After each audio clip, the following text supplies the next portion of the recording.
Fala galera, tudo bem com vocês? Professora Juliana, vamos dar início a mais uma retomada do nosso estudo em casa, nono ano, volume 2. Hoje nós vamos trabalhar a correção da atividade 12 e o nosso tema é reconhecer o efeito de sentido decorrente do uso da pontuação e de outras notações. Meninos, vocês sabem que a pontuação cumpre um papel fundamental na escrita. Que papel que é esse? É tentar trazer aquilo que nós não somos capazes de ver, de ouvir, de observar. Explico. Quando nós estamos conversando com alguém, quando nós estamos diante da pessoa, nós conseguimos observar facilmente as expressões faciais, os gestos, a entonação da voz, conseguimos ouvir a forma como é dito. E todos esses elementos juntos nos ajudam a interpretar, entender aquilo que a pessoa está querendo dizer.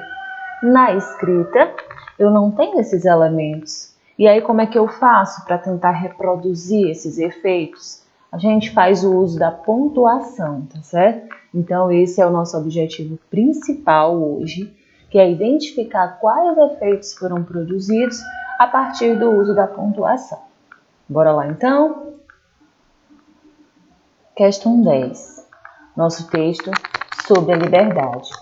Quando falo de liberdade, é a isso que estou me referindo, ao que nos diferencia das térmitas e das marés, de tudo que se move de modo necessário e inevitável. É certo que não podemos fazer qualquer coisa que queiramos, mas também é certo que não somos obrigados a querer fazer uma única coisa. Aqui convém fazer alguns esclarecimentos a respeito da liberdade. Primeiro, não somos livres para escolher o que nos acontece, mas livres para escolher a forma de agir ao que nos acontece. Segundo, sermos livres para tentar algo não significa consegui-lo infalivelmente. A liberdade, que consiste em escolher dentro do possível, não é o mesmo que a onipotência, que seria conseguir sempre o que se quer, mesmo parecendo impossível. Terceiro, há coisas que dependem da minha vontade, e isso é ser livre, mas nem tudo depende da minha vontade, pois no mundo há muitas outras vontades e muitas outras necessidades que não controlo conforme o meu gosto. Quarto, se eu não conhecer a mim mesmo e ao mundo em que vivo, minha liberdade às vezes irá esbarrar com as minhas necessidades, mas nem por isso deixarei de ser livre. Bacana, né, o nosso texto? Bora lá para a questão. No trecho, aqui convém fazer dois esclarecimentos a respeito da liberdade. O uso desses dois pontos introduz o que, galera? Bora voltar aqui no texto, ó. Os nossos dois pontos estão aqui no primeiro parágrafo ainda, ó. E o que vem depois é uma lista, é uma sequência sobre a liberdade, né? Onde o autor vai falar o modo dele de entender a liberdade. Então, gente, esses dois pontos, eles introduzem para a gente uma sequência, uma enumeração. Repara que ele diz primeiro, segundo, terceiro e quarto. E aí ele vai colocando o ponto de vista dele de forma sequencial. Voltando aqui à questão, ó, o uso dos dois pontos introduz, então, uma sequência, uma enumeração de questões envolvendo a liberdade. É exatamente isso que ele faz no nosso texto. Ok? Gabarito da questão 1 já é o nosso item A.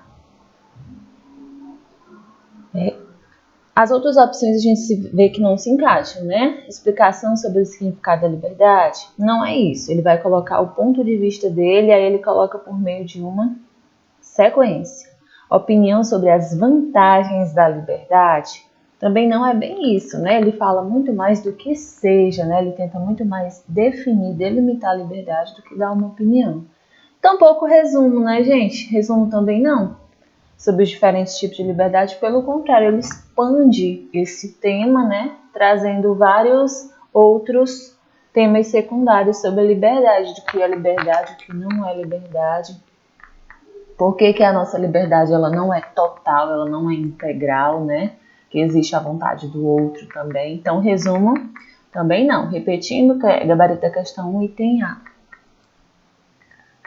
Cavalo e o burro. O cavalo e o burro seguiam juntos para a cidade, O cavalo contente da vida, folgando com uma carga de 4 arrobas apenas, e o burro, coitado, gemendo sob o peso de 8. Em certo ponto, o burro parou e disse: não posso mais. Esta carga excede as minhas forças, e o remédio é repartirmos o peso irmãmente. 6 arrobas para cada um. O cavalo deu um pinote e relinchou uma gargalhada. Ingênuo. Quer então que eu arque com 6 arrobas quando posso tão bem continuar com as 4? Tenho cara de tolo? O burro gemeu. Egoísta. Lembre-se que se eu morrer, você terá que seguir com a carga de 4 arrobas e mais a minha. O cavalo pilhariou de novo, e a coisa ficou por isso. Logo adiante, porém, o burro trupica, vem ao chão e rebenta. Chegaram os tropeiros, e sem demora, arrumam com as 8 arrobas do burro sobre as 4 do cavalo egoísta. Bem feito, exclamou o papagaio. Quem mandou ser mais burro que o pobre burro e não compreender que o verdadeiro egoísmo era aliviá-lo da carga em excesso? Questão 11, bora lá. O burro gemeu. Egoísta, lembre-se que se eu morrer, você terá que seguir com a carga de 4 arrobas e mais a mim. Nesse trecho, os 2 pontos, eles foram utilizados para... Gente, repara que aqui eu tenho a voz do narrador e em seguida os meus 2 pontos. Olha só, esses 2 pontos, eles denunciam que algo está por vir. Olha a pontuação seguinte, um travessão. E esse travessão, você sabe que marca o discurso direto, marca a fala das personagens, tá certo? Então, a gente já tem aqui o nosso gabarito da questão 11 também. Eu tenho anunciada a fala do burro. Eu tenho aqui, ó, em destaque o burro gemeu, que seria o comentário do narrador. Mas os 2 pontos indicam a fala do burro, tá certo? Ironizar o sofrimento do burro não e oferecer uma explicação também não. Claramente se trata de uma fala, né, nesse trecho aqui. Bora lá para a próxima. Questão 12, galera. O burro diz, né? Não posso mais. Chega, eu não aguento, né? Tá muito pesado para mim. Era isso que ele tava lá falando pro cavalo. E aí, gente, a exclamação, ó, ela sempre vai trazer uma emoção exagerada, uma emoção em excesso, né? E essa fala do burro, ela indica o que pra gente? Ela indica indignação com o cavalo, que não se solidarizava com a situação dele, né? Ele carregando todo aquele peso, o cavalo carregando metade, nem tio, nem aí pra ele.